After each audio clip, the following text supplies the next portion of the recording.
Assalamualaikum warahmatullahi wabarakatuh. Kami dari kelompok 7 akan mempresentasikan tentang isi kandungan Al-Quran. Yang pertama adalah Al-Quran sebagai pedoman hidup. Al-Quran sebagai pedoman hidup itu diturunkan untuk seluruh umat Islam, bukan hanya untuk satu kaum. Al-Quran sebagai petunjuk hidup yang sempurna juga mengandung petunjuk bagi kehidupan dunia dan akhirat.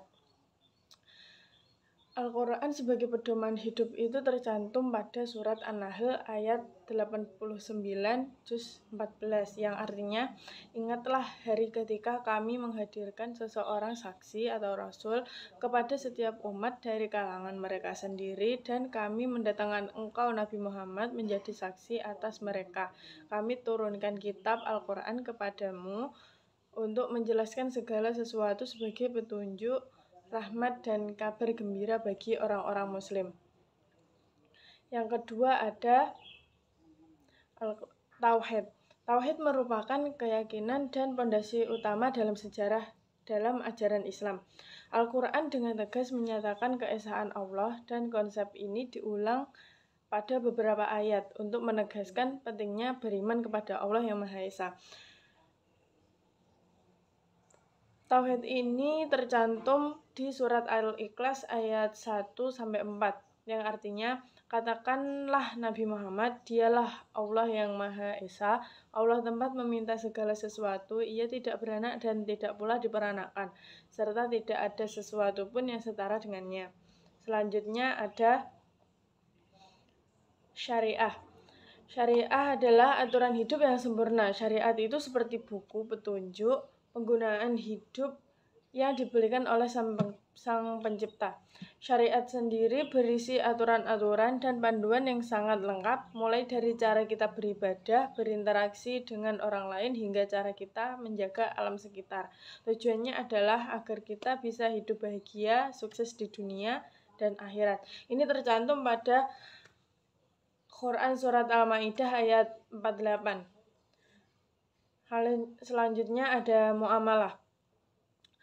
Muamalah sendiri dalam Islam itu bukan hanya sekedar aturan, tapi juga merupakan cara kita untuk menjalankan perintah Allah. Muamalah mengajarkan kita bagaimana cara berinteraksi dengan orang lain secara adil, jujur, dan saling menguntungkan. Muamalah tercantum dalam Al-Quran surat Al-Maidah ayat 1. Selanjutnya ada nilai-nilai akhlak. Yang pertama ada akhlak terhadap Allah. Ini maksudnya yaitu kita harus mencintai Allah, beribadah hanya kepadanya, bersyukur atas nikmat-nikmat yang diberikan oleh Allah, dan selalu bertakwa kepada Allah. Yang kedua ada akhlak terhadap diri sendiri. Ini maksudnya dengan kita berakhlak dengan diri sendiri itu dengan menjaga kesehatan tubuh, dengan menuntut ilmu, bersikap jujur, dan tanggung jawab. Selanjutnya ada akhlak terhadap sesama manusia. Ini bisa dilakukan dengan kita bersikap adil, saling tolong-menolong, menyayangi sesama, dan menghormati hak orang lain. Selanjutnya ada akhlak terhadap alam, yaitu dengan menjaga kelestarian alam, tidak merusak lingkungan, dan memanfaatkan alam dengan bijak. Ini terdapat pada surat Al-Ahzab ayat 70, yang artinya sesungguhnya telah ada pada diri Rasulullah itu suri teladan yang baik bagimu, yaitu bagi orang yang mengharapkan rahmat Allah dan kedatangan hari kiamat, dan banyak mengingat Allah.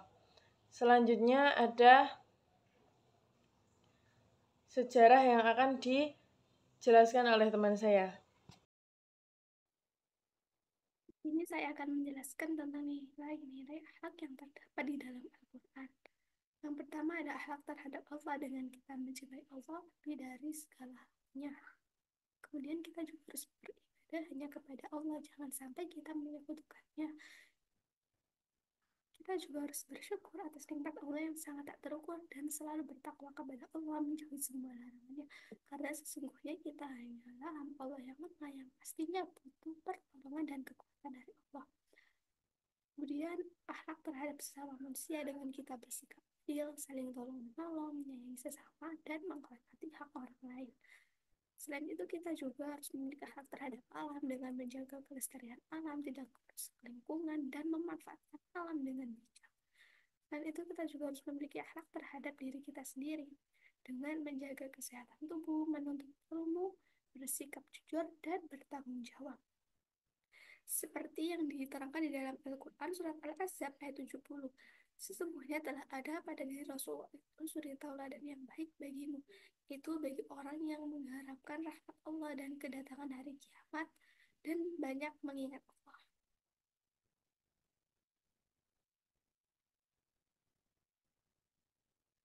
Kemudian sejarah. Al-Quran menyimpan banyak kisah yang berbuah pelajaran dan hikmah. Ada kisah yang taat dan ada juga kisah yang ingkar. Dari kisah-kisah tersebut dapat diambil hikmah yang bisa memperteguh keimanan kita. Seperti dalam Al-Quran surat An-Nahl ayat 120. Sesungguhnya Ibrahim adalah seorang imam yang dapat dijadikan teladan lagi patuh kepada Allah dan Hanif. Dan sekali-kali bukanlah dia termasuk orang-orang yang mempersekutukan Tuhan. Dari ayat ini kita bisa mengetahui bahwa Nabi Ibrahim adalah seorang hamba yang sangat taat. Kita dapat mencontoh sikap beliau dengan menerapkannya dalam kehidupan kita. Seperti selain itu di dalam surat Qaf ayat 12 menjelaskan tentang beberapa kaum yang mendustakan para rasul terdahulu, yang artinya sebelum mereka kaum Nuh, penduduk keras dan Samud telah mendustakan rasul-rasul. Kita jangan sampai meniru akhlak kaum-kaum ini yang mendustakan rasul bahkan menyekutukan